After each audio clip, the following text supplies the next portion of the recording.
Hey friends, welcome back. Glad to see you again on the channel. Today we've got something special, a list of 6 films from 2025 that are already out and making waves. And no, I'm not going to blindly praise them. We're friends here, so I'll tell you honestly, where a movie works, where it's a little strange, and why each of them deserves a spot on your watch list.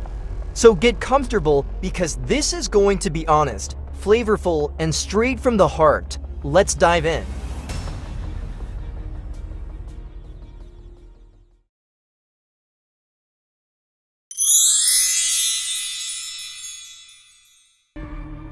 We've been gone a long time.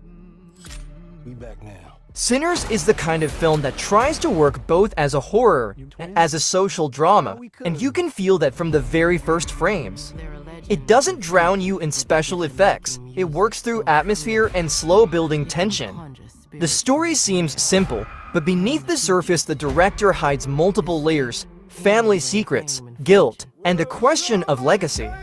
The cinematography is cold and precise, long shots filled with shadows and reflections rather than words. Music isn't just background, it sets rhythm, sneaking in at key moments to change the tone completely. The main character isn't a hero in the usual sense. He's flawed, he makes mistakes, and that makes him believable. The acting is restrained, subtle gestures, small expressions, no overacting.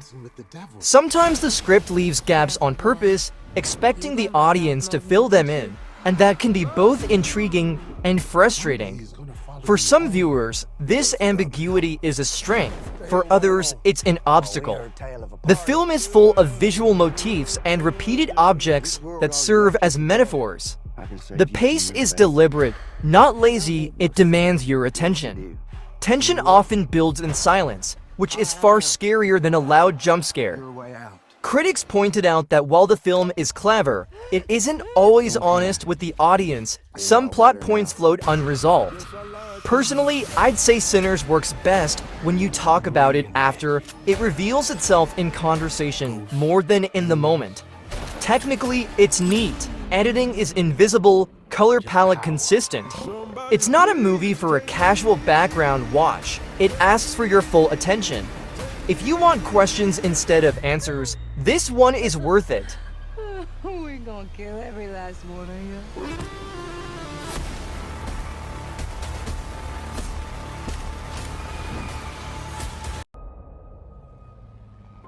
This can't all be true.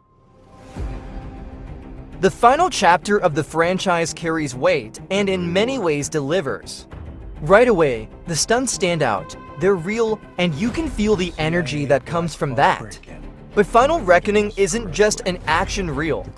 It also tries to give emotional closure to the characters we've followed for years, and that gives it gravity. The plot is twisty, sometimes predictable, but it's not just about surprises. It's about how actions tie to emotions. Paradoxically, the movie's huge spectacle contrasts with intimate, almost home-like moments, and that works beautifully. Longtime fans will catch callbacks and small touches that feel like respect for the history of the series.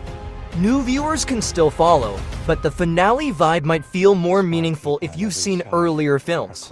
Editing is fast, but in key scenes the camera lingers, stretching the emotion. The tone is more serious. It shows the cost of decisions, not just their results. The soundtrack blends familiar themes with new ones. If you like action that isn't just adrenaline, but also character-driven, you'll enjoy this. If you only want constant speed and explosions, the personal arcs might feel like slowdowns. Still, it closes the cycle with dignity, and that's rare. Everything you've done. Let's come to this. On Earth, nothing was working out, and I wanted to get the hell out. Mickey 17 is ambitious, both sci-fi spectacle and philosophical exploration. The cloning story isn't a gimmick, it's a way to talk about identity and memory. The main character isn't a superhero, but a working cog in the machine, and that makes the questions more relatable. Robert Pattinson plays with restraint, which matches the script's intellectual tone. Visually, it's dark and cold, but every detail in costume and set design carries meaning. The narrative allows for non-linearity, not to be flashy, but to mirror the fragmented identity of the character. It asks questions rather than giving answers, a strength and a challenge.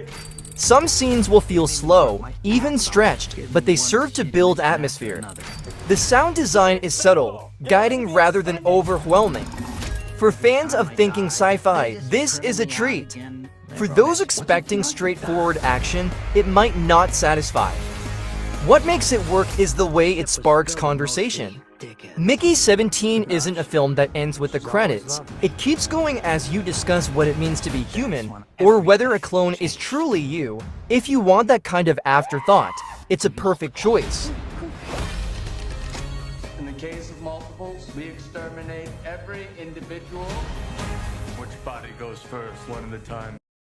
Horrible. Me and Mason watched the movie, and the entire time I was being like, Mason, dude, this is so cute. And he was like, yes, I know, and I kept being like, This new entry in the franchise grows up with its audience, and that's what makes it interesting. The flying sequences are back, but this time they aren't just for spectacle, they drive character development. Visually, it's breathtaking. The textures, lighting, and dragon animations make the world feel alive. The creators aren't afraid of darker themes. Growing up, responsibility, even loss, all are woven through the story.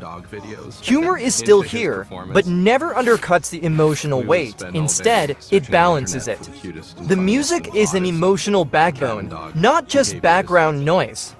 Dialogue is often short and sharp. The writers avoid over-explaining. For parents, that's a big plus. The film leaves room for discussion without spoon-feeding morals. Certain scenes really hit hard, not because they're flashy, but because they show the humanity of the characters. Some fans might not love the more serious tone, but I think it's the right step forward. This isn't just a family movie, it's a family movie with ambition to be more. The pacing is steady, with key turning points that keep you engaged. If you like when animation can talk about grown-up themes through simple images, this film nails it. If you only want lighthearted flying sequences, you might find the emotional weight surprising. Either way, it respects both the source material and the audience.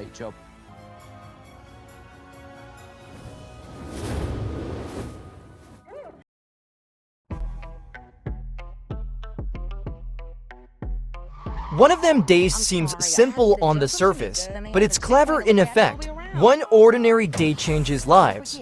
It shows how small decisions spiral into huge consequences. The director avoids big gestures, focusing instead on natural moments and believable acting. The camera often sticks close to the characters, making you feel their tension and intimacy. The script avoids cliches. There's no forced lesson, just honest choices. The music is minimal, almost invisible, letting the story breathe. It's a movie about paying attention, about how we often miss the little things that matter most. Dialogues are written to sound like real conversations, not polished lines. That closeness makes you see yourself or your friends in the characters. Some viewers might find the pace slow, but that slowness lets you catch the details. It's not drama for drama's sake, but life unfolding in front of you. The film doesn't shout, it whispers, and you have to lean in. And that whisper stays with you after the credits roll. For anyone who likes quiet, thoughtful films that resonate deeply, this is one to watch. You lucky she holding me back. If I get this. You made it okay? Is there not like a harbour? It's sort of nature's harbour. Welcome to Wallace Island. No. This film is about people and a place and how they shape each other. Don't expect shocking twists. Its strength lies in small, meaningful details. Dialogue feels real, like genuine conversations, not scripted lines. The island setting isn't just a backdrop, it influences the characters' choices and moods. The cinematography captures landscapes that feel almost painterly, adding texture to the story. Music is understated, often leaving space for silence to carry the emotion. The actors don't perform, they live their roles, which makes the film feel authentic. The story is about choices, regrets, and love, but it avoids melodrama. It's quiet, but not weak. In fact, sometimes quiet films hit harder than loud ones. The tone is patient, inviting you to watch closely and feel the subtleties. For viewers who enjoy reflective cinema, this is a gem. It won't scream for attention, but it lingers in your memory because of its honesty. If you want a break from spectacle-heavy blockbusters and a return to something more human, this is that film. And that's it, friends. 6 films from 2025 that are already out and worth your time. I tried to tell it straight, where the films shine, where they ask for patience, and why they've stuck with audiences.